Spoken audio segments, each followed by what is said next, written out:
লা ইউকাল্লিফুল্লাহু নাফসান ইল্লা ওয়াসআহা লাহা মা কাসাবাত ওয়া আলাইহা মাকতাসাবাত রব্বানা লা তুআখিযনা ইন নাসিনা আও আখতানা।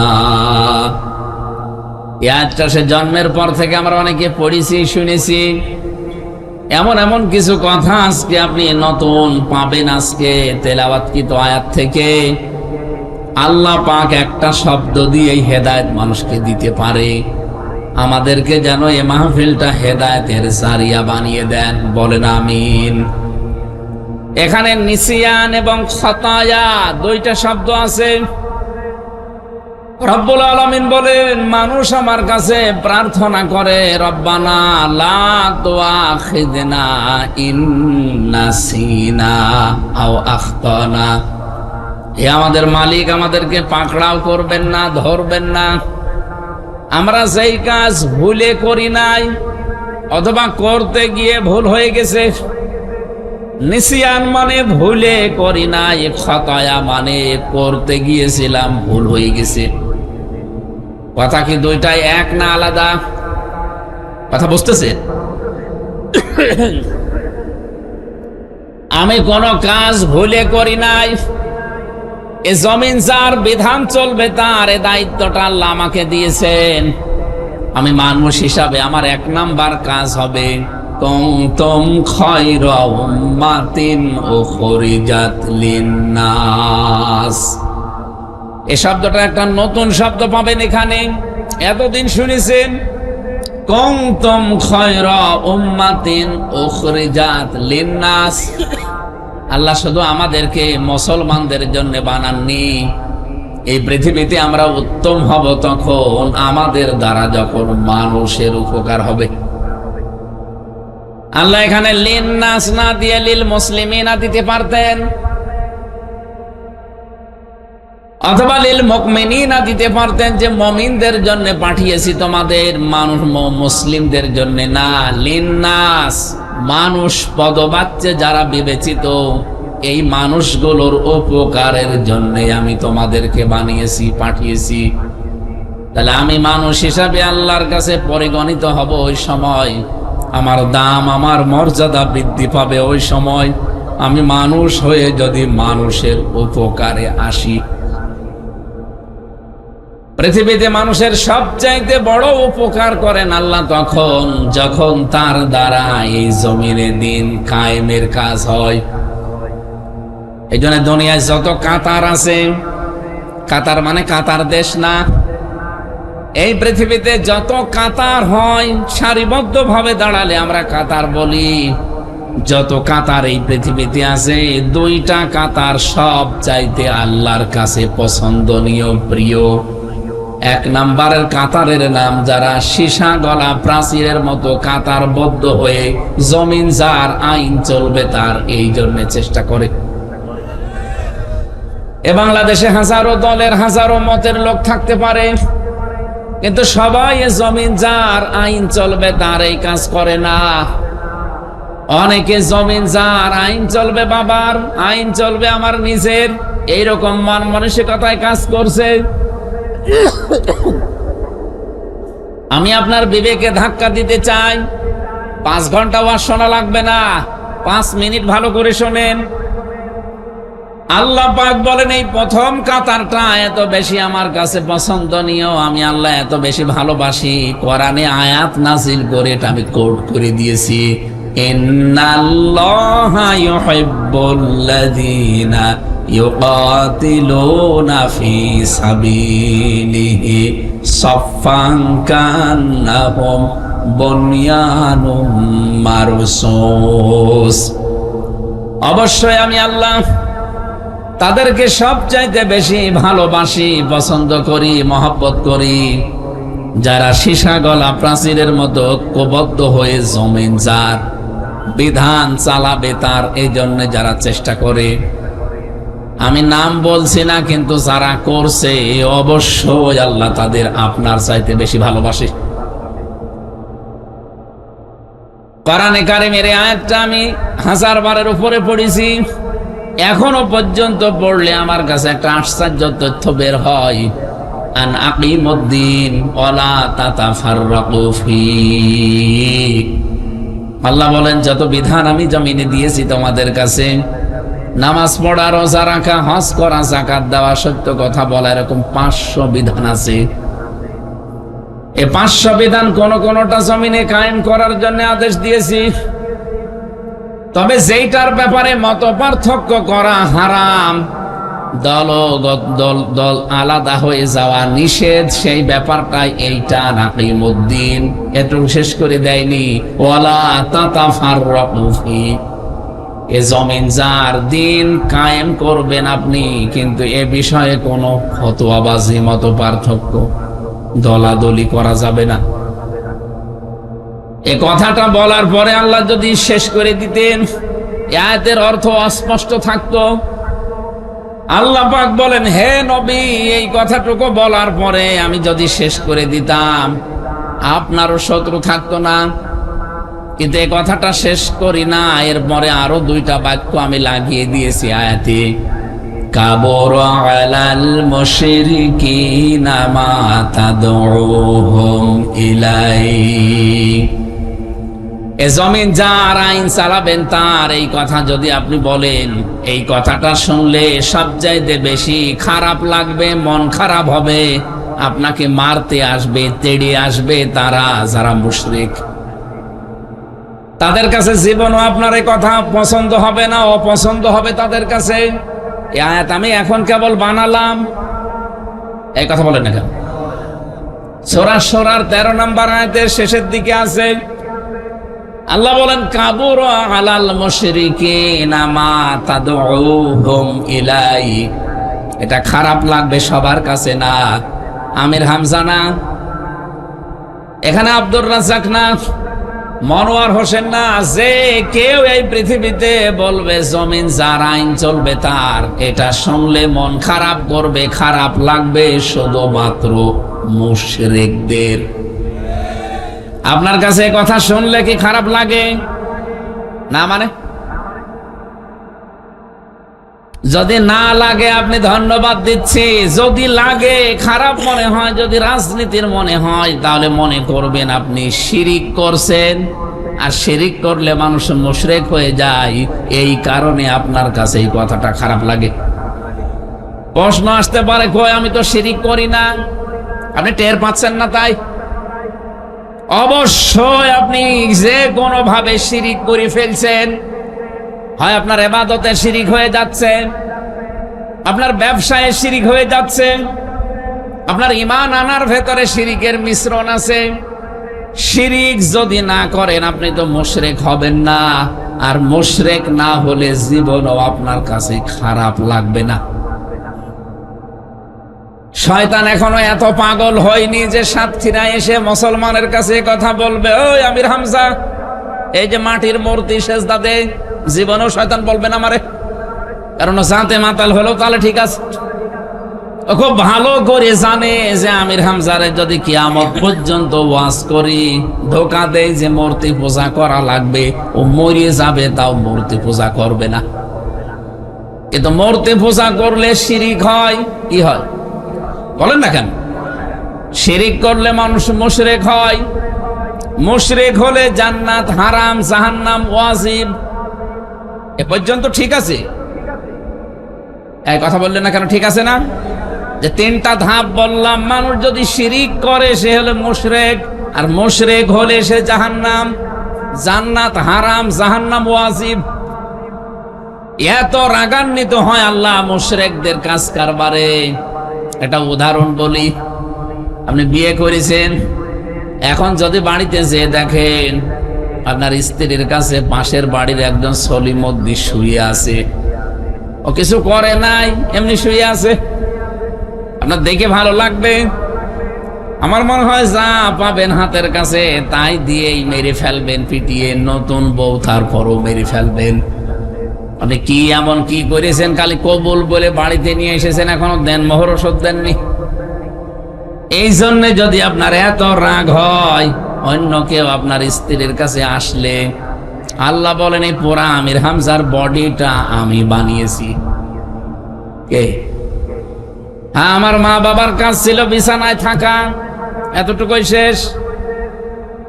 বাকি ওই যে বীর্য থেকে শুরু করে এই যে চেয়ার পর্যন্ত বসিয়েছে, এমপি বানিয়েছে, সবটা কে? উনি যদি না চাইতো কুষ্টিয়া পোড়া একদিকে হয়ে গেল আমি এমপি হতে পারতাম, এখানে এসে বসতে পারতাম। রব্বুল আলামিন বলেন পোড়াটা ক্রেডিট আমার। ওই 1 ফোঁটা বর্জ্যের ভেতরে কমপক্ষে 40,000 বনি আদম সন্তান তৈরি করার ক্ষমতা আমার ছিল, কিন্তু সবাইকে আমি আউট করে করে শুধু হামজাকে পর্যন্ত এনেছি। এই হামজা যখন অন্য কারো সাথে মিলে আমি আল্লাহকে ডাকে, আমি আল্লাহর ঠিক ওই পরিমাণে রাগ হয় যেমন স্বামী রাগ করেছিল। শিরকটা কত মারাত্মক আল্লাহর কাছে। হযরতে লোকমান যে চিরন্তন হয়ে আছে একটাই মাত্র কারণ, তিনি তার সন্তানকে আমার আল্লাহর পরিচয়ে শিরকের বিষয় বলেছিলেন। وَإِذْ قَالَ لُقْمَانُ لِابْنِهِ وَهُوَ يَعِظُهُ يَا بُنَيَّ لَا تُشْرِكْ بِاللَّهِ إِنَّ الشِّرْكَ لَظُلْمٌ عَظِيمٌ। হযরত লোকমানের এই কথাটা আমার আল্লাহ এত বেশি পছন্দ করেছে, তাফসীর পড়তে গিয়ে তার চেহারার একটা বর্ণনা দেখছিলাম। ঠোঁটগুলো ছিল ঝোলা, মাথার চুল ছিল কোকড়া চোকড়া, এরপরে গায়ের রং ছিল হাড়ির তলা যেরকম, ওর চাইতেও বেশি কালো। বলেন তো এই যে কোয়ালিটি গুলো বললাম তার শরীরের, একবার দেখলে আর একবার দেখতে মন চাবে। মানুষটাকে আল্লাহ এমন চিরন্তন করে দিয়েছে, তার নামে 4 পৃষ্ঠার একটা সূরা আছে কোরআনে, 34টা আয়াত সম্বলিত একটা সূরা দিয়েছেন পুরা কোরআনে, যারা এক একটা অক্ষর পড়লে কমপক্ষে 10টা করে নেকি পাওয়া যায়। কোন মার বাবা যদি লোকমান আলাইহিস সালামের এই যে নসিহত গুলো তার সন্তানকে করে মানাতে পারে, ওই বাবাও সাকসেস, সন্তানও সাকসেস। আমরা লোকমানের মতো আমাদের পরিবারটা, আমাদের সন্তান আদি যারা, এদেরকে যেন উপদেশের ভেতরে রেখে কামিয়াবি করতে পারি, বলেন আমিন। সাতক্ষীরাবাসী, আমি যেটা বোঝাতে চাচ্ছিলাম এখান থেকে, রব্বুল আলামিন বলেন সবচাইতে বেশি রাগ হয় আমার মুশরিকদের কাজ কারবারে, কারণ শিরিক করলে আমার আর সহ্য হয় না বান্দার প্রতি। এই জন্য সব অপরাধ মাফ করে দিলেও দিতে পারি, শিরিক মাফ হবে না। আমি আবার বলছি, মুসলমান আমরা এদেশে 92%। জীবনেও শয়তান এসে আমাদেরকে মূর্তি পূজা করতে বলবে না, কিন্তু মূর্তি পূজা করলে যা হয় শিরিক, ওই রকম শিরিক আমাদেরকে অবশ্যই শয়তান দুনিয়ায় করাবে। আর শিরিক করলে যেহেতু আমরা মুশরিক হয়ে যাব, মুশরিক হলে সবচাইতে বেশি আমার কাছে খারাপ লাগবে আল্লাহর বিধানের কথা শুনলে। সুতরাং এই বাংলাদেশে 92% মুসলমানের, যাদের কাছে এই দিন কায়েমের কথা শুনলে মন খারাপ হয়, কষ্ট লাগে, খারাপ লাগে, অপছন্দ হয়, আপনি বুঝবেন, মনে করবেন যে আপনি শিরিক করে মুশরিক হয়ে গেছেন। হয়তো আপনি টের পাচ্ছেন না কিভাবে হচ্ছেন, এটা আপনি আবিষ্কার করবেন। রব্বুল আলামিন বলেন সবাইকে দিয়ে আমি এ কাজ করাবো না।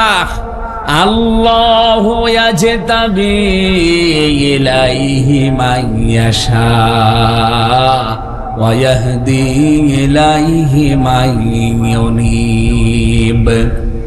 আমি আল্লাহ যাকে ইজতেবা করি, মানে নির্বাচিত করি, পছন্দ করি, আমি যাকে ছাঁটাই করি না, বাছাই করে নিয়ে আসি। এই মানুষটা কেন বাছাই করা হয় জানো? ওয়াহদি ইলাইহি মাইয়ুনিব, যে লোকটা মন থেকে আল্লাহর দিকে ফিরে আসতে চায়, তাকে আমি দিন কায়েমের কাজে লাগিয়ে দেই। দিন কায়েমের জন্য যখন সারিবদ্ধ হয়, কাতারবদ্ধ হয়ে সর্বাত্মক ভাবে চেষ্টা করে এই কাতারটা আমি আল্লাহর কাছে তখন সবচাইতে বেশি পছন্দনীয়, সবচাইতে বেশি আনন্দের মনে হয়। আপনি ওই কাতারে আছেন কিনা আমি জানি না, আল্লাহ যেন ওই কাতারে আপনাকে শামিল করেন, বলেন আমিন। দ্বিতীয় নম্বরের কাতারের নাম হচ্ছে সালাতের কাতার।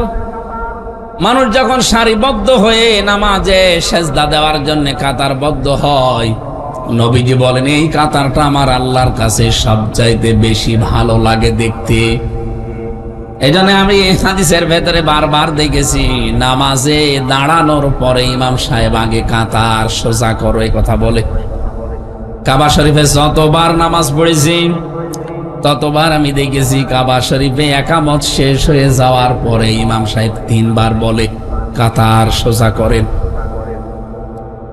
ওই সময় বসতাম না 16 সালে, কিন্তু এই 10 বছর পরে এখন আমি বুঝি যে কথাটার গুরুত্ব কি।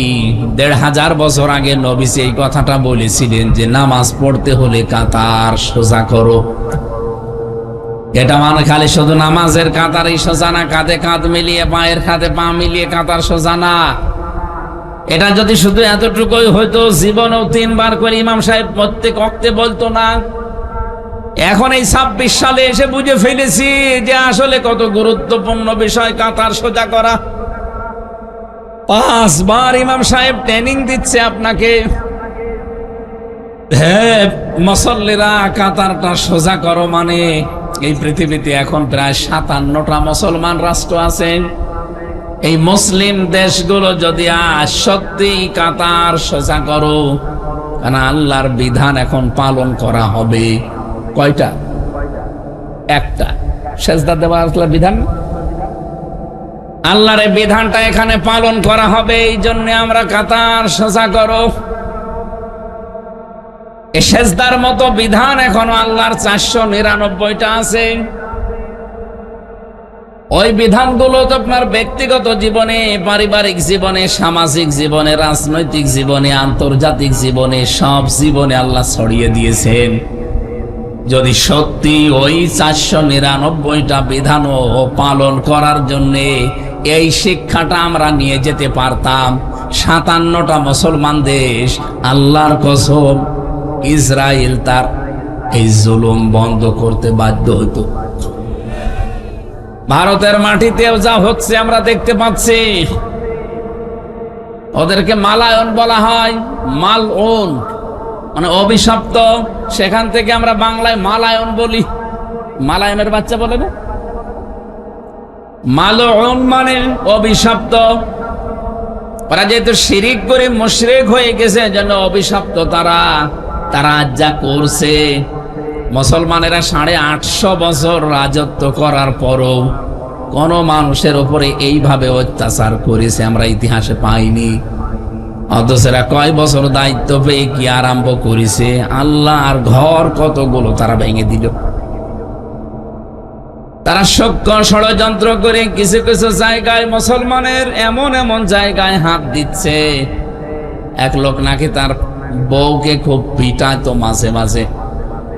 বউ একদিন শখ করে বলছে, তুমি যেভাবে মাঝে মাঝে পিটাও, তোমার কি মন, আমাকে কি রাখবা না? আর বলছে, কিলের ওজন দেখে টের পাও না? প্রতিবেশী রাষ্ট্র সহ আরো যারা আছে, তামাম পৃথিবীর ইহুদি খ্রিস্টানরা আজ যা আরম্ভ করেছে, মুখে এদিকে গণতন্ত্রের কথা, মানবতার কথা যতই বলুক না কেন, আল্লাহর কসম ওরা এক যে এই পৃথিবীতে মুসলমান থাকবে না। আমার এই মাথার ভেতরে যতটুকু এসেছে আমি বুঝে ফেলেছি, বাংলাদেশেও হাত তারা দিয়েছে অলরেডি। কোন কারণে এতদিন পরে 8 দিন হাসপাতালে হাত দেওয়া লাগবে আপনাকে? এইরকম অপরাধ 8 দিনের চাইতে বহু এই দেশে ঘটে গেছে, আপনি কিছুই বলেননি। আর আমি এটাও বিশ্বাস করি এ কথা আপনি বলছেন না, আপনাকে দিয়ে বলানো হচ্ছে। সুকৌশলে বাংলাদেশের চিকিৎসা ব্যবস্থার ধস যেন নেমে যায়।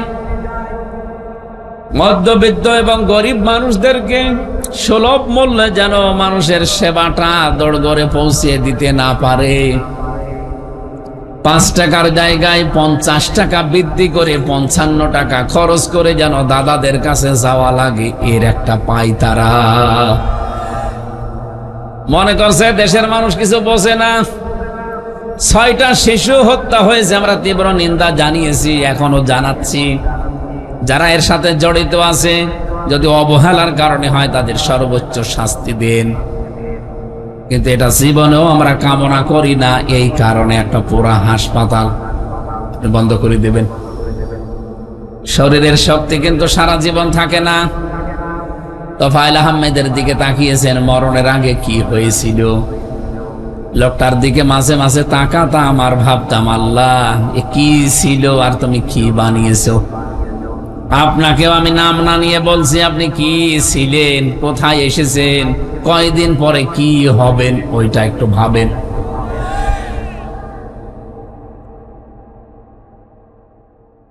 সাতক্ষীরাবাসী, আপনাদের ইমানের যে তাকাজা আমি জানি। বাংলাদেশে বললাম না, আমি শুধু হাওয়া দেওয়ার জন্য বলছি তা না। আপনারা পরীক্ষিত মানুষ। আপনাদের বাড়ি ঘরগুলো এই জেলায় এই 15 বছর বুলডোজার দিয়ে ভেঙে দিয়েছে। এই জেলা না, একটা একটা করে হাত দিচ্ছেন কেন আমরা জানি। সুতরাং এই ষড়যন্ত্র বাংলাদেশের মানুষ কিন্তু টের পেয়ে গেছে। হাসিনার ষড়যন্ত্র টের পেয়ে যেমন তারে একেবারে জায়গা মতো পাঠিয়েছে, চেষ্টা করলেও এখন আর ফেরত আসতে সাহস পাচ্ছে না। মাঝে মাঝে ওকে চকি মারে, কিন্তু পারবে না, কারণ এখন আর 24 সাল নেই, এখন 26 সাল। এখন একবার আগস্ট আসবে, পরিবর্তন নিয়ে আসবে। আমার যে কথা ছিল, কাতারের শিক্ষাটাও যদি সত্যি আমরা বাংলাদেশে নিতে পারতাম, আল্লাহর কসম এই পৃথিবীর 57টা মুসলিম দেশের কাছে কাফের আর মুশরিকেরা হাত জোড় করে থাকতো। কারণ যত সম্পদ গুলো আল্লাহ সবে 57টা দেশের মাটির নিচে দিয়েছেন, আমাদেরকেও বঞ্চিত করে নাই। 7টা খনিজ সম্পদ আমাদের মাটির নিচে আছে, আমাদের এরিয়ার ভেতরে।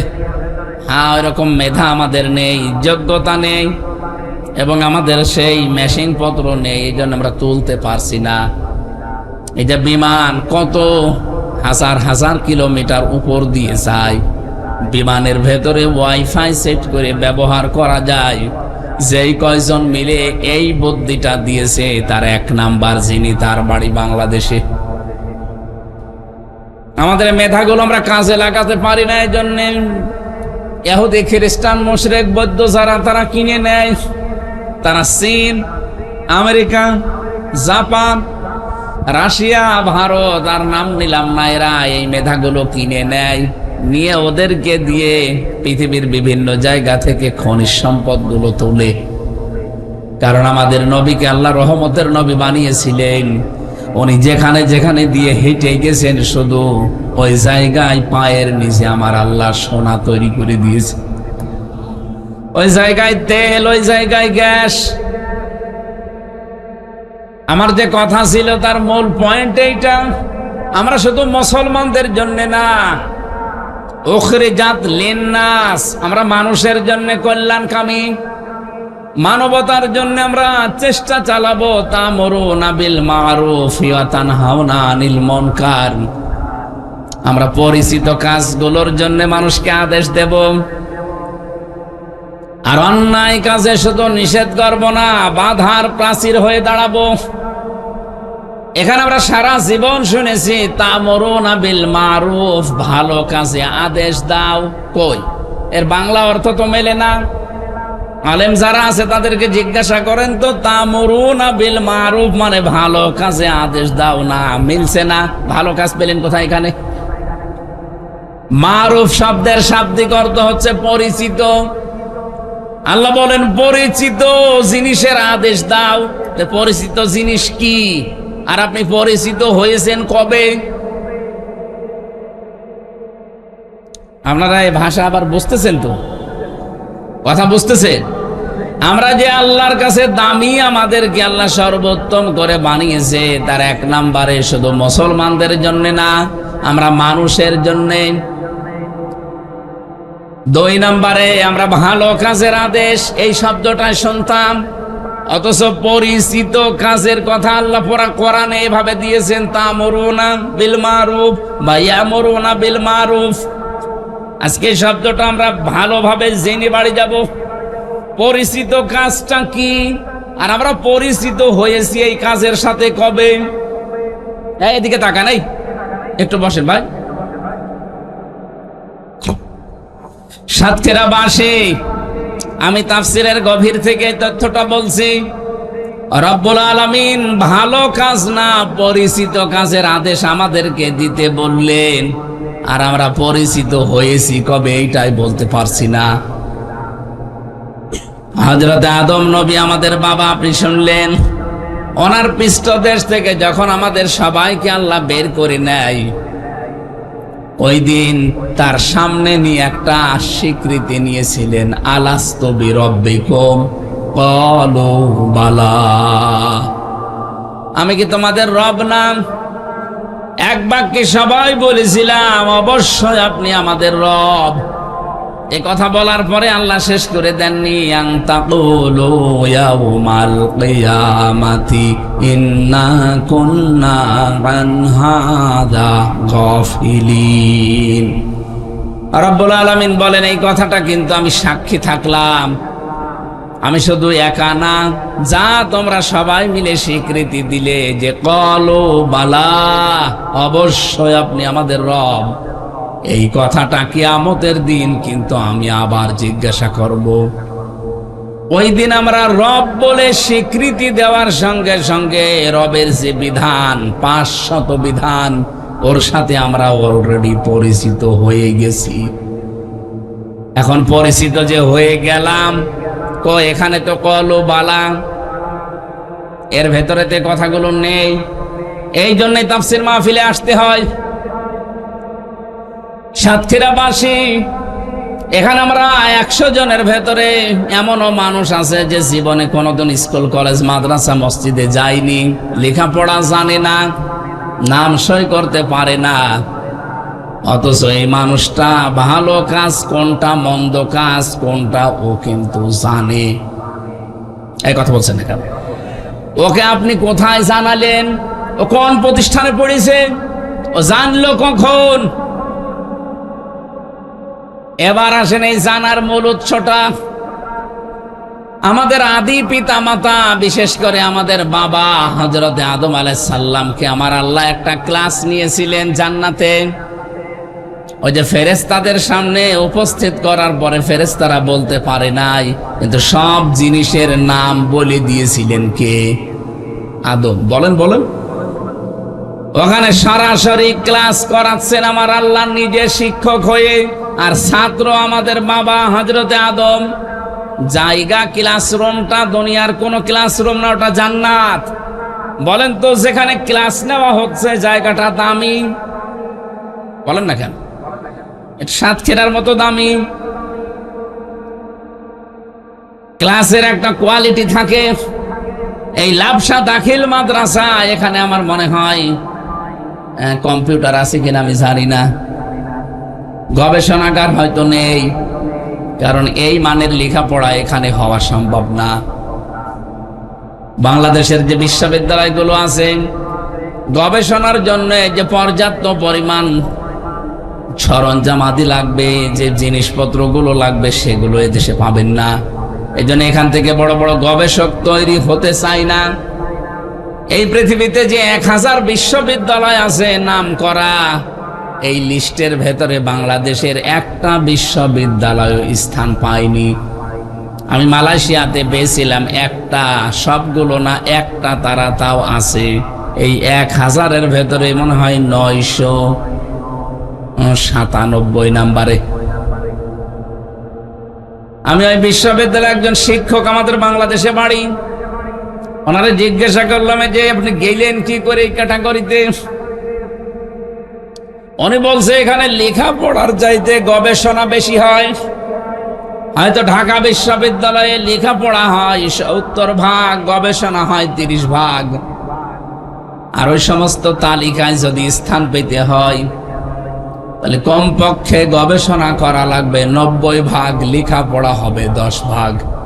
তার মানে গবেষণার ভিত্তিতে এই মার্কিং গুলো করা হয়। গবেষণা করতে হলে যে সরঞ্জামাদি লাগবে, আমি তাদের গবেষণাগারে ঢুকে দেখি আল্লাহ, জীবনে এতগুলো জিনিস তো বাংলাদেশের একটা জেলা বিক্রি করে দিলেও কিনা সম্ভব না। তারা তৈরি করছে ওই জিনিসপত্রগুলো। তার মানে ক্লাসরুমের সিস্টেম, গবেষণাগারের এই সরঞ্জামাদি ওইগুলো না থাকলে আপনি জীবনেও ওখান থেকে নতুন কোনো জিনিস আবিষ্কার করতে পারবেন না।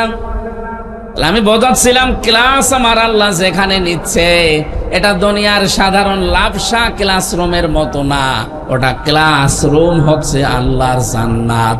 তার সব দিক থেকে পারফেক্ট। ওখানে সরাসরি ছাত্র আমাদের মতো অগানা, সরাসরি নবী একজন ছাত্র, আমাদের আদি পিতা, তারপর একজন নবী। শিক্ষক যিনি, উনি আমাদের মতো 11 ডিস মার্কা শিক্ষক না, সরাসরি আল্লাহ নিজে শিক্ষক। সুবহানাল্লাহ বলতে পারেন না? আপনার কি জীবনেও মনে হয় যে ওখানে ক্লাসরুম এত দামি, ছাত্র এরকম মানের, শিক্ষক আল্লাহ নিজে? উনি যা শিখিয়েছেন ওই ক্লাসরুমে, আসালি পাঁচালি আমরা যা বলছি এরকম কিছু শেখাবে? তাহলে এমন কিছু আল্লাহ শিখিয়েছিলেন ওই দিন, ওই পড়াটা আমার আল্লাহ পুরা কোরআন শরীফের ভেতরে দিয়ে দিয়েছেন।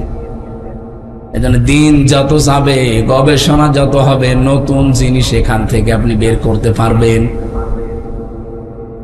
ওই দিন আমাদের আদি পিতা যা যা পেয়েছিলেন ক্লাসে, ওনার পৃষ্ঠদেশ থেকে আমরা সন্তান আদি কিয়ামত পর্যন্ত এই দুনিয়ায় যারা আসব, বাবা যেহেতু ক্লাসে উপস্থিত ছিলেন, আমরা সন্তান হিসাবে অটোমেটিক ওই জিনিসগুলো একবারেই এমনিতেই পেয়ে গেছি। এই জন্য দুনিয়ায় আসলে লেখাপড়া যদি আপনি নাও জানেন, ভালো কাজ কোনটা, খারাপ কাজ কোনটা, এটা কিন্তু আপনি জানেন। আপনি জেনেছেন কবে? ওই যে ক্লাসরুমে আমার বাবা শিখিয়েছিল, বাবার কাছ থেকে অটোমেটিক আমি এমনিতেই পেয়ে গেছি। ওই দিন যা যা পেয়েছি, দুনিয়ায় এসে এই ভালো ভালো কাজ, এগুলোতেই পরিচিত কাজকেই ভালো কাজ বলা হয়। যেন আমরা যদি আল্লাহর কাছে উত্তম হতে চাই, যতগুলো ভালো কাজ আপনি জানেন, পরিচয় আছে আপনার সাথে, এই পরিচিত কাজগুলোর আদেশ করা লাগবে। আর যেগুলো আপনার বিবেকে মেনে নেয় না, এই কাজগুলোই নিষিদ্ধ কাজ, এগুলো বাধা হয়ে দাঁড়াতে হবে। এবার আসেন তো আমরা এই যে ভালো কাজ বা পরিচিত কাজ, এই পরিচিত কাজের আদেশ দেওয়া লাগবে দুনিয়ার জীবনে। বাংলাদেশ আজ 55 বছর স্বাধীনতা এ অর্জন করেছি আমরা, আজ পর্যন্ত কি এই দেশে আদেশ দেওয়ার কোন জায়গায় আমরা আছি? এই কথা বলা লাগবে। আমরা আজ পর্যন্ত কোনো আদেশের জায়গায় যেতে পারিনি, শুধু অনুরোধের জায়গায় আছি। পড়া কোরআন শরীফ বেড়ে দিয়ে দিলাম আপনার কাছে, অনুরোধ করা লাগবে পরিচিত কোনো কাজ, ভালো কাজ আপনি দেখান তো। প্রত্যেকটাই আছে আদেশ, আমর মানে নির্দেশ করা, ডু ইট, এটা কর। অথচ আমরা এই জায়গা পর্যন্ত আজও যেতে পারিনি। যাওয়ার একটা সুযোগ এসেছিল, কিন্তু কপাল খারাপ, হইল না। আগামীতে যেন আল্লাহ তৈরি করে দেয় ওই রকম বলেন আমিন। যেই কথার সূত্র ধরে পর্যন্ত আমার আশা, সাতক্ষীরাবাসী, সুতরাং যারা এই যে স্বীকৃতি দেওয়ার নিয়ত নিয়ে এসেছেন, অপরাধ করলে স্বীকৃতি দেওয়া, কিন্তু এই স্বীকার করা লাগবে কার কাছে? অপরাধ করিয়েছেন যার কাছে। আমরা অপরাধ করি একজনের কাছে আর স্বীকার করি আর একজনের কাছে, এটা জীবনেও তওবা হয় না। বাংলাদেশে যে যে জায়গায় আছেন, প্রতিটি মানুষ যদি এই তাওবা আজকে আমরা করতে পারতাম যে আমি যার কাছে অপরাধ করেছি স্বীকার করব তার কাছে, এই বাংলাদেশ অপরাধ মুক্ত হয়ে যেত। প্রথম নাম্বারে তাওবার নিয়ম স্বীকার করা, শুধু আল্লাহর কাছে না, আল্লাহর কাছে অপরাধ করলে তার কাছে স্বীকার করেন। কিন্তু সেখানে আপনি অপরাধ করবেন, সেখানে আপনাকে স্বীকার করা লাগবে। এই সাতক্ষীরার এক জামাই ছিল আমার সাথে জেলে, আমি নাম নিলাম না, ওসি, বাড়ি ওনার ঝিনাইদহ। ওনারে মাঝে মাঝে আমি দেখতে যেতাম, আমারে বলছে, মাওলানা আমি একটা তাওবা করেছি জীবনে, দেখেন তো আমার তাওবাটা হয়েছে কিনা। বলেন। বলছে তখন হাসিনার ওই নির্বাচন ছিল, আমি বাইরে। নির্বাচনের আগের দিন নির্দেশ যেহেতু পেয়েছি যে বাক্স ভর্তি করা লাগবে, এই জন্য সারা রাত আমার যা লোকজন ছিল এদেরকে দিয়ে পোড়া বাক্স ভর্তি করে বিভিন্ন ভোট কেন্দ্রে পাঠিয়ে দিয়েছে। ফজর পর্যন্ত কাজ করে বাড়িতে যে গোসল করলাম, 2 রাকাত শুকরিয়ার নামাজ পড়লাম, এরপরে তাওবা করলাম, আস্তাগফিরুল্লাহ। বলেন তো আমার এই তাওবা কি হয়েছে? বললাম না। আপনি কি আল্লাহর কাছে অপরাধ করেছেন যে আল্লাহর কাছে আপনি আস্তাগফিরুল্লাহ পড়ছেন? আপনি তো অপরাধ করেছেন যে জায়গায় ছিলেন ওখানে হয়তো 4 লাখ 5 লাখ মানুষ ছিল, তাদের এই ভোটগুলো আপনি দিতে দেননি, তাদের রায় তারা কোথায় দেবে সেইটা আপনি নিজে দিয়ে দিয়েছেন। সুতরাং এ দোষ শুধু আল্লাহর কাছে হয়নি, দোষ হয়েছে হামজার কাছে। হামজার বউ যতগুলো ছিল এলাকায়, তাদের কাছে যেহেতু আপনার অপরাধ, জেল থেকে তো 8 বছর তার জেল ছিল, বের হয়ে যাওয়ার পরে এই মানুষগুলোর কাছে আপনি মাফ চাবেন। ওরা যদি মন থেকে আপনাকে মাফ করে দেয় তাহলে আপনার তাওবা কবুল হবে।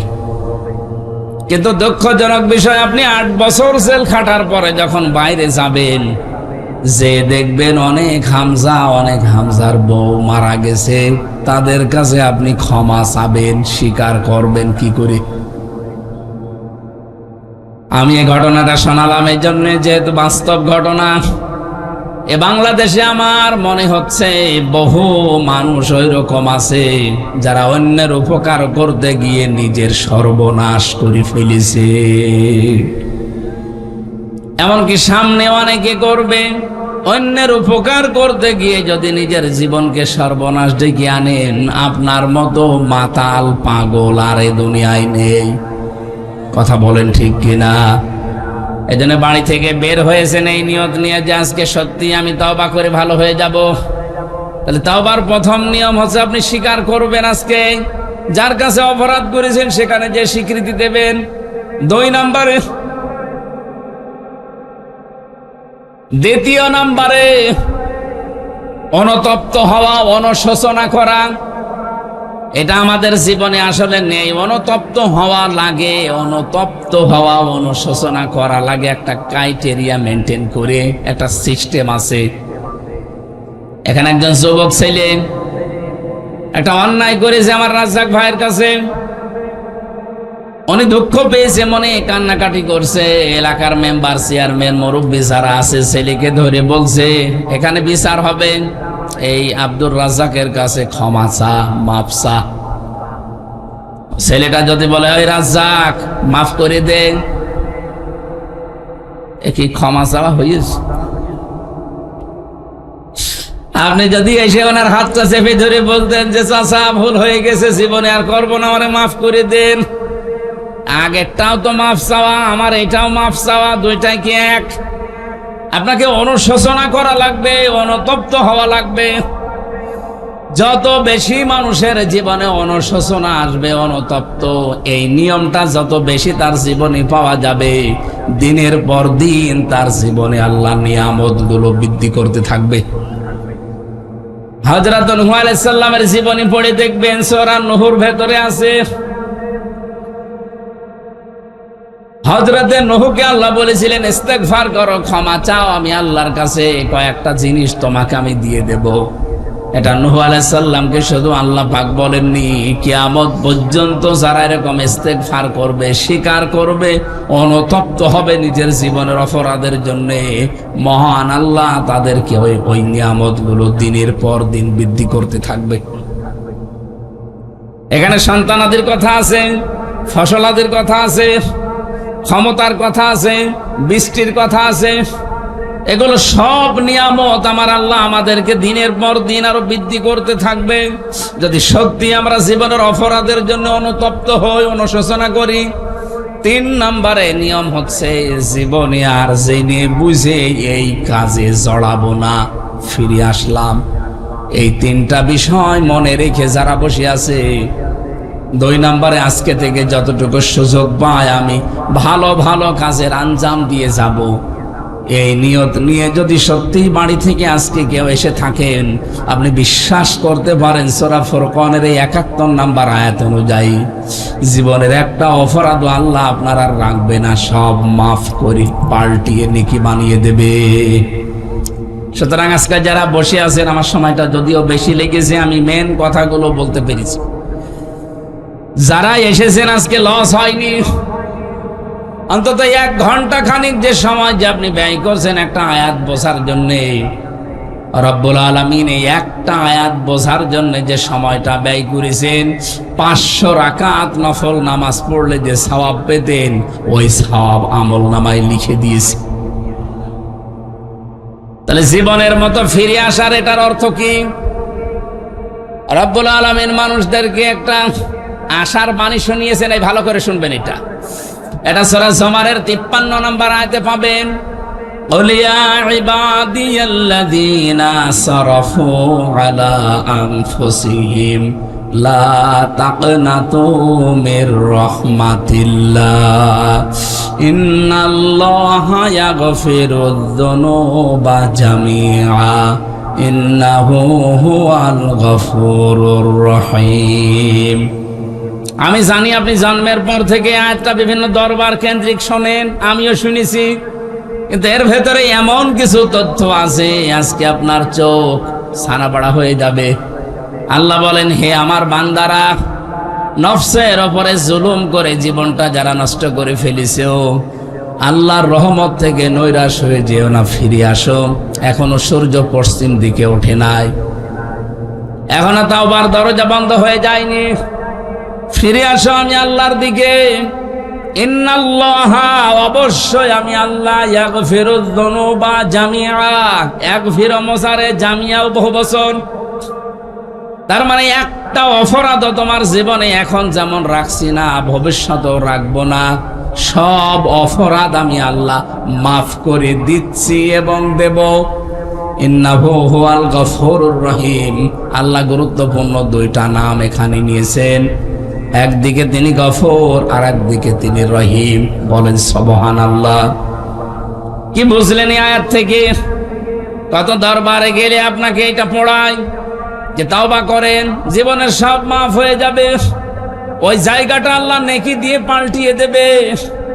আমার এই 34 বছর বয়সে আমি যত অপরাধ করেছি, আজকে যদি সত্যি আমি এই আয়াতের এই 2টা শর্ত মেনে তওবা করতে পারি, তাহলে আমার জীবনের যত অপরাধ ছিল সব মাফ হয়ে জায়গাটা ফাঁকা রাখবে না, আল্লাহ পুরা নেকি দিয়ে ভরাট করে দেবে। এই যে বিশাল একটা সুযোগ, এই ক্ষমা, এটা কি সবার জন্যে? এইদিকে তাকান। আল্লাহ পাক বলেন এই ক্ষমা সবার জন্য না। এর পরের আয়াতের আর পড়ে না। এর পরে যে আল্লাহ আয়াতে জবাব দিয়েছেন এটা আর পড়তে চায় না, কারণ এটা আমিও পড়ি না, পড়লে আমিও ধরা খাবো।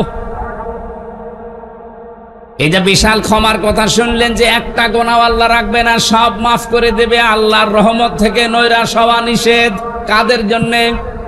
এইবার শোনেন, ওয়ানিবু ইলা রাব্বিকুম ওয়া আসলিমু লাহু মিন ক্বাবলি আইয়াতিয়াকুমুল আযাবু সুম্মা লা তুনসারুন।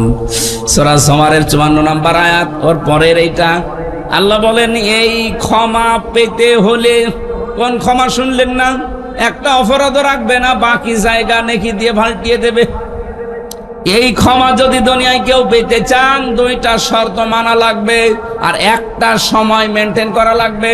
এই আয়াতে 3টা বিষয় আছে।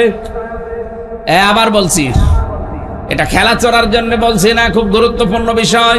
ওয়ানিবু ইলা রাব্বিকুম, এই ক্ষমা পেতে হলে এক নম্বরে আপনাকে আল্লাহর দিকে ফিরে আসা লাগবে।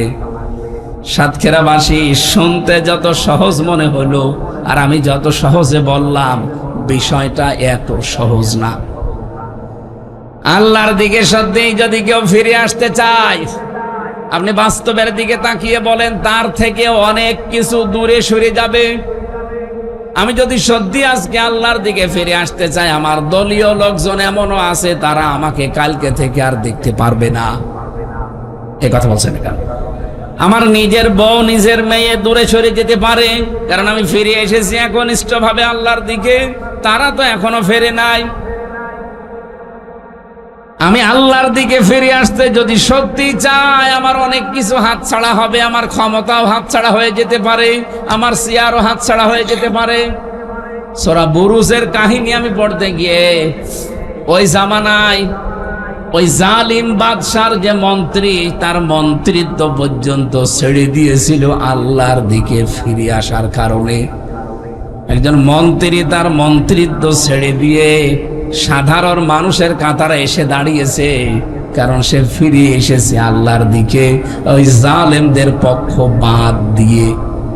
আজও বাংলাদেশে ঠিক ওই অবস্থায় চলছে। তাওবা করে যদি সত্যি ভালো হতে চান, ওই লোক দেখানো আস্তাগফিরুল্লাহ পড়া বাদ দেন। আমি তাওবা করেছি, ভালো হয়ে গেছি না, এটা বাদ দিয়ে ফিরে আসতে হবে আল্লাহর দিকে। আর আসতে হলে জীবনে বহু কিছু ছাড়া লাগতে পারে। আমার হারাম ইনকাম কালকে থেকে বন্ধ হয়ে যাবে। আপনি কি মনে করছেন আমি এই যে 3 মাস দায়িত্বে আছি এমপি হওয়ার পরে, এই 3 মাসে ইচ্ছা করলে আমি 1000 কোটি টাকার মালিক হয়ে যেতে পারতাম? কোনো ব্যাপারই না। এক একটা খাল খননে 650 কোটি টাকা বাজেট হয়েছিল। আমি যদি ওই জায়গায় শুধু একটু এদিক ওদিক করতাম, আমারে অনেকেই বিরোধী দলে যারা আছে তারা আমারে বলে যে হুজুর কিছু বোঝে না। আমি বলি না, আমি সব বুঝি, কিন্তু আমি এখনো অত পাগল হইনি। 3 মাসে যদি আমি 1000 কোটি টাকার মালিক হতাম পারতাম, কিন্তু 1000 কোটি টাকা আমি তো ভোগ করতে পারতাম না। হয়তো আমি কিছুদিন পরে মরে যাব, ওই টাকা আমার মা বাবা, আমার বউ, আমার মেয়ে আর আমার মেয়ে জামাইরা ভোগ করবে। এই কথা বলেন কেন? মানে মাল কামালাম আমি,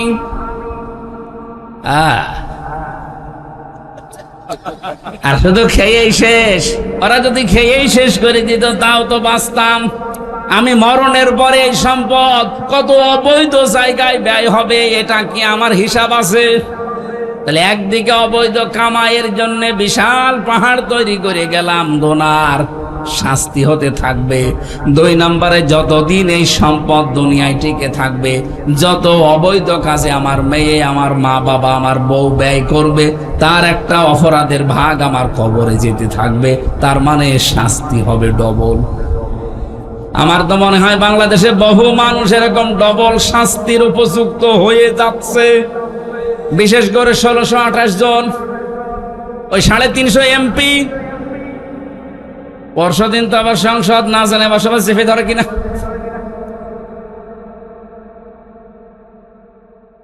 যতটুকুই বুঝলাম এই দেশটা নিয়ে এখন ভাবি, শুধুমাত্র এই 350 এমপি আর 1628 জন যারা দেশের দায়িত্বে আছে, ওই সচিবালয় থেকে বিভিন্ন জায়গায়, এই মানুষগুলো যদি হযরতে ওমরের মতো মন আমরা তৈরি করতে পারি, বাংলাদেশ দুর্নীতি মুক্ত হয়ে যাবে। এত টাকার বাজেট দেওয়ার দরকার ছিল না। 9,38,000 কোটি টাকার বাজেট দিয়েছে। বাংলাদেশের রাজস্ব যে আয় কর দিয়ে আমি হিসাব করে দেখলাম, সর্বোচ্চ 6 লক্ষ কোটি টাকা কালেকশন হতে পারে। এরপরে আর সম্ভব না। বাকি টাকা কি ফেরেশতারা দিয়ে যাবে? অবশ্যই আপনাকে বিদেশ থেকে ধার করা লাগবে, ঋণ নেওয়া লাগবে, ব্যাংক থেকে ঋণ নেওয়া লাগবে। আর ঋণ নিলে শোধ দেওয়া লাগে না। আর শোধ দিতে গিয়েই তখন বড় বড় মেগা প্রজেক্ট হাতে নেবেন। 10,000 টাকা যেখানে খরচ করার কথা, সেখানে পদে পদে আপনি খরচ করবেন 40,000 টাকা।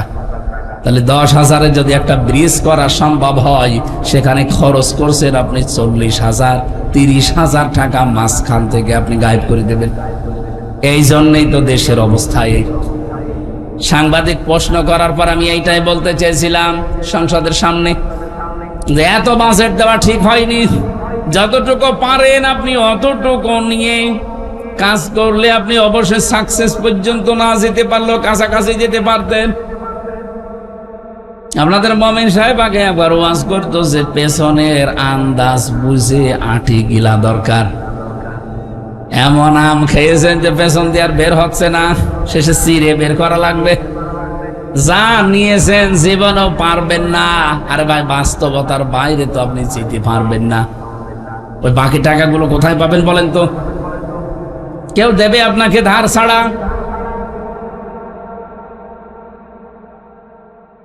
এগুলো কেন করছেন আমি তো বুঝতে পারি না, আমার তো মাথায় ধরে না। আমিও তো চেষ্টা করলে পারতাম ভাই, তা আমি পারছি না, আমারে বাধা দিচ্ছি আমার ইমানে। না, কি করবেন আপনি? নিজের পায়ে আপনি নিজে কোড়াল মারছেন। এই ওয়াজটা শুধুমাত্র আপনাদের জন্য না, আমার নিজের জন্য এবং আমার ওই কলিগদের জন্য এবং এই দেশের 1628 জন মানুষের জন্য বিশেষ করে বলছি, আসেন ভাই, শুধুমাত্র আমরা এই কয়জন একটু ভালো হয়ে যায়। আমি তো গ্যারান্টি দিয়েছি নির্বাচনের আগেই, যদি আল্লাহ আমাকে নির্বাচিত করে 5 বছরে আমার একটা টাকা বাড়বে না। যা আছে আমার সম্পদ হলফনামায় যা দিয়েছি আরো কমে যাবে। আপনি দেন তো দেখি। আমার মনে হয় এই দেশে সবাইকে যদি বলা হয় নির্বাচনে নির্বাচন করবেন, অসুবিধা নেই, নির্বাচিত যদি হন, যা হলফনামায় দেখিয়েছেন ওর চাইতে একটা টাকা বাড়তে পারবে না, যা আছে আরো কমে যাবে। আমার মনে হয় এদেশে কেউ নির্বাচনেই দাঁড়াবে না, মমিন পাওয়া যাবে। কারণ মমিনেরও গ্যারান্টি দেওয়া আছে যে 5 বছরে যদি উনি চেয়ারম্যান হতে পারে 1 টাকা বাড়বে না, আরো যা আছে কমে যাবে। আপনি এসে বলেন তো দেখি, আমি আপনাকে ভোট দেব? আপনার তো খরচই হয়ে গেছে অন্তত 5 কোটি টাকা। তা আপনি ওই টাকা না তুলে আপনি জীবনেও তখন সুবহানাল্লাহ পড়বেন। আমার কুষ্টিয়ার ডিসিটা কিছুদিন আগে বদলি হয়ে গেছে, আপনারা শোনেননি? বাংলাদেশের একজন ভালো ডিসি ছিল। এই দেশটা অপরাধ বন্ধ হয় না, কারণ কিছু মানুষ সৎসাহস নিয়ে যদি ভালো কাজ করতেও চায়, তারে ওই জায়গায় আর রাখতে দেয় না। শয়তানরা ওখান থেকে এমন জায়গায় নিয়ে যায়। সেদিন মন্ত্রণালয়ে গিয়েছিলাম, স্যারের সাথে আমার দেখা হয়নি, ওনারা জনপ্রশাসন মন্ত্রণালয়ে নিয়ে ওএসডি করে রেখে দিয়েছে। যতগুলো মানুষকে সারা বাংলাদেশে আমরা দেখতে পাচ্ছি, যারা একটু সৎসাহস নিয়ে ভালো কাজ করার জন্য দাঁড়িয়ে যায়, পেছন দিক থেকে তাদের মাজা কেটে ফেলে দেয়। এই দেশে ভালো মানুষ বা ভালো কাজ করার সাহস মানুষ পাবে কি করে আর নেবে কি করে? এই জন্যই চাচ্ছিলাম যে 151 জন যদি এবার হতে যায় পারতো, ওখানে আমরা সব ওই পরিচিত ওই যে কথাগুলো যে জেনেছিলাম আদম আলাইহিস সালামের মাধ্যমে, ওগুলো সব একটা একটা করে পাশ করতাম। একদিনে সংসদ বসার পরের ভেতরে প্রথম অধিবেশনে 125 দিন 133টা আইন পাশ করেছে, একটাও কোরআনের আইন না। রাজশাহীর অধ্যাপক মুজিবুর রহমান এমপি, উনি একবার তুলল যে নামাজের বিল আমরা চাই, বাইরে এসে দেখে ওনার সমালোচনা করছে অনেক নামধারী মুসলমান এমপিরা। এই দেশে নামাজ কায়েম করতে চায় রাষ্ট্রীয়ভাবে, একটা কথা হলো অনেকে ওনার বাবার কথা বলেছিল। কথা বলেন, উনি মদের বিরুদ্ধে কথা বলেছিলেন। আমাদের তো সময় দেয় 2 মিনিট, আমরা এলাকার কথা বলতে সময় শেষ। এই মাদকের বিরুদ্ধে সরকার 0 টলারেন্স ঘোষণা করেছে। আমিও একটু সময় পেয়ে 2 মিনিটের 1 মিনিট বললাম যে এই বাংলাদেশে যত জায়গায় মাদক আছে, বিশেষ করে কুষ্টিয়াতে নাম করা 2টা জায়গা, লালন শাহের মাজার আর সলেমান শাহর মাজার, এই 2 জায়গায় সারা দেশ করিয়ে আপনি যা গাঁজা পাবেন তার যাতে বেশি গাঁজা পাওয়া যাবে এই 2 মাজার। তো ওটা যেহেতু আমার এরিয়ার ভেতরে না, ওটা 2 এমপি যিনি তার এরিয়ার ভেতরে, ওই ভেড়া মারার। আর আমার পাশে এই যে লালন সাইজি, এখানে পুলিশ পাহারা দিয়ে গাঁজা খাওয়া। বলেন তো গাঁজা মাদকের ভেতরে পড়ে কিনা? আমি মাননীয় স্পিকারকে, মন্ত্রীকে এই প্রশ্নই করেছিলাম যে গাঁজা যদি মুক্ত করতে চান তে লালনের মাজারটা কি, এটা কি বাংলাদেশের এরিয়ার বাইরে? এটা যদি বাংলাদেশের এরিয়ার ভেতরে থাকে তাহলে এই জায়গাটা মুক্ত করা দরকার না? ধর্মের নাম নিয়ে, সংস্কৃতির নাম নিয়ে এমন এমন কাজ এই সমস্ত মাজারগুলোতে হয়। আপনি খোঁজ নিয়ে দেখেন, সেখানে আমি নাম নিতে পারলাম না, এমন নিকৃষ্ট কাজ সেখানে করা হচ্ছে। ইসলামের পর্দার তো কোনো বালাই নেই। অস্ত্রের ব্যবসা পর্যন্ত বিভিন্ন জায়গায় করে, এরকমও শোনা যায়। খোঁজ খবর নিয়ে দেখেন। সিলেটের শাহজালাল রহমতুল্লাহ আলাইহির মাজার নিয়ে সরকার একটা উদ্যোগ নিয়েছে, সাধুবাদ জানাচ্ছে। এটা সারা বাংলাদেশের মাজার নিয়েই নেওয়া দরকার। এটা আমি এক সংসদ সদস্যর কাছে শুনলাম যে ওই জায়গাতে নাকি যা টাকা পয়সা কালেকশন হয়, এটা মাদ্রাসা এতিমখানা আছে, ওখানে দেওয়া হবে। ওখানে কোনো 2 নাম্বারই আর এখন কেউ করতে পারবে না। উদ্যোগটা ভালো। সারা বাংলাদেশে নলতার একটা আছে না, এরকম যত বাংলাদেশে মাজার আছে 48,000-এর উপরে। আমরা চাই সব জায়গা থেকে অনইসলামিক যত কাজ আছে সব বন্ধ হোক। আল্লাহর ওলিদের এই মাজারগুলো সংরক্ষিত থাকুক। মানুষ সেখানে যাবে দোয়া করার জন্যে, সেখান থেকে দোয়া চাওয়ার জন্যে না। কারণ যে পড়ে আছে সে তো অসহায় হয়ে পড়ে আছে আপনার চাইতে, আপনি তার কাছে কি কারণে চাইবেন? আল্লাহর ওলিদের এই মাজারগুলো সংরক্ষিত করার মাধ্যমে এখানে যদি টাকা পয়সা, দান সাদগা, মান্নত কোনো কিছু আসে, এগুলো এতিমদের মাঝে, যারা অসহায় তাদের মাঝে বিলোপন করা দরকার। তাহলে এই ভণ্ডামিগুলো কমে যাবে। আমি এইটা বলেছিলাম মন্ত্রীর কাছে, আর উনি জবাব দিল কি? আমি নিজেই আবার বলতে গেলাম যে আমি প্রশ্ন করলাম কি আর আপনি জবাব দিলেন কি? আমার প্রশ্নের জবাব হয়নি। প্রাণ প্রিয় মুসল্লিরা, আমরা যেহেতু এই জগতে এখন আস্তে আস্তে সংসদ নিয়ে, মন্ত্রণালয় নিয়ে, বিভিন্ন মানুষের কাজকর্ম নিয়ে এখন ব্যস্ত থাকা লাগে। মাহফিলের জগতে এখন আস্তে আস্তে আর আসি না। ওই শুক্র শনিবার সময় পেলে মাঝে মাঝে আসি। আপনাদের সাতক্ষীরার নাম শুনলে একটু আশা লাগে, কারণ এটা একটা মাজলুম জেলা। আমার এমনি টান বেশি এদিকে। আমি আজকের আয়াতের ভেতরে মূল কথাগুলো যতটুকু নোট করেছিলাম, এই পৃথিবীতে 10 শ্রেণীর মানুষকে আল্লাহ সবচাইতে বেশি ভালোবাসেন। এমনি আল্লাহ মানুষকে ভালোবাসেন, কিন্তু 10 প্রকার মানুষকে আল্লাহ সবচাইতে বেশি ভালোবাসেন। ওই 10 প্রকারের ভেতরে আমার নোট করার যে বিষয়টা ছিল, 1 নম্বরে আমি যেটা শুরু করেছিলাম তাওবাকারী। আমি যা বলি ওগুলো আগে নোট করি, অন্তত 20টা তাফসির থেকে এই তথ্যগুলো নেওয়া। পুরাটা বলতে গেলে কয়েকদিন লাগবে। একটা মাত্র চলছে তাওবা করা। 2 নম্বরে দানকারী যারা, আল্লাহ তাদেরকে বেশি ভালোবাসেন। 3 নম্বরে রসুলের অনুসরণকারী যারা। 4 নম্বরে পবিত্রতা অর্জনকারী যারা। 6 নম্বরে 5 নম্বরে ন্যায় বিচারকারী যারা। ন্যায় বিচারে দেশে আছে এখন, সব চলছে অবিচার। 6 নম্বরে যারা মুত্তাকি বান্দা হতে পারবে। 7 নম্বরে যারা কোমল হৃদয়ের অধিকারী হতে পারবে। 8 নম্বরে আল্লাহর উপরে যারা ভরসাকারী হতে পারবে। 9 নম্বরে স্ত্রীর হক যারা আদায় করতে পারবে। এটা কিন্তু একটা সেনসিটিভ জায়গা। মেয়েরা আমাদের কাছে আমানত। আমরা চেষ্টা করব জীবনের শেষ দিন পর্যন্ত স্ত্রী যাদের আছে তাদের হকগুলো আদায় করার মাধ্যমে আখেরাত তৈরি করা। 10 নম্বরে যারা মা বাবার সেবাকারী। আল্লাহ রাব্বুল আলামিন এই 10 প্রকার মানুষকে সবচেয়ে বেশি ভালোবাসেন। আর ইমানদার যারা, তারা জীবনের আসল পাওনাই তো তাদের জন্য এইটা যে আল্লাহ যেন আমাকে ভালোবাসেন। আল্লাহ আমাদেরকে এই 10 শ্রেণীর 10টা শ্রেণীতে উত্তীর্ণ হওয়ার তৌফিক দিন, বলেন আমিন। মাহফিলটা মাদ্রাসার তো, এখানে অনেক ছেলে মেয়েরা এতিম অসহায় যারা আছে তাদের খরচের জন্য মাহফিলটা ওনারা দেয়। ওনারা লাগিয়েছে যে অনেক কিছু আপনারা দিয়েছেন, আমি জানি আপনারা 2-3 ঘন্টা ধরে দিচ্ছেন। এরপরে একটু রুমাল দেওয়ার জন্য বলছিলাম মাওলানা, যদি সর্বশেষ যার কাছে কিছু থাকে ওনাদের জন্য আপনারা একটু দিয়ে যাবেন। যান, কারা যাচ্ছে একটু। সম্মানিত মা বোনেরা, দান করলে মানুষের অভাব অনটন এবং বিশেষ করে অসুখ, দুশ্চিন্তা এগুলো দূর হয়, এবং যে সমস্ত বিপদ আসার কথা এগুলো আর আসে না, আল্লাহ বন্ধ করে দেয়। সুতরাং সমর্থ অনুযায়ী যারা রুমাল নিয়েছে এদের কাছে দিয়ে দেবেন। আমার লিখিত যে সমস্ত বই ছিল জেলখানায়, তার ভেতরে একটা আমার কাছে আছে। শিক্ষিত মানুষ এটা একটু উচ্চ ভাষা দিয়ে লিখা, সৃষ্টি জগৎ নিয়ে লিখেছি, এটা নিয়ে যেন কাজে লাগবে। কয়েকটা আছে এখানে। আমরা আবার আসবো সাতক্ষীরাতে, সামনে টার্মিনালে একটা মাহফিল নেওয়া আছে, আরো কোথায় কোথায় জানো। এখন তো মাসে হয়তো 6টা-7টা করে আসা হয়, শুক্র শনিবার। তাছাড়া সবসময় ঢাকাতে আমাদের এই মন্ত্রণালয় এবং সংসদ নিয়ে ব্যস্ত থাকা লাগে। দোয়া চাই আপনাদের কাছে আমরা যেন সত্যের উপরে টিকে থাকতে পারি।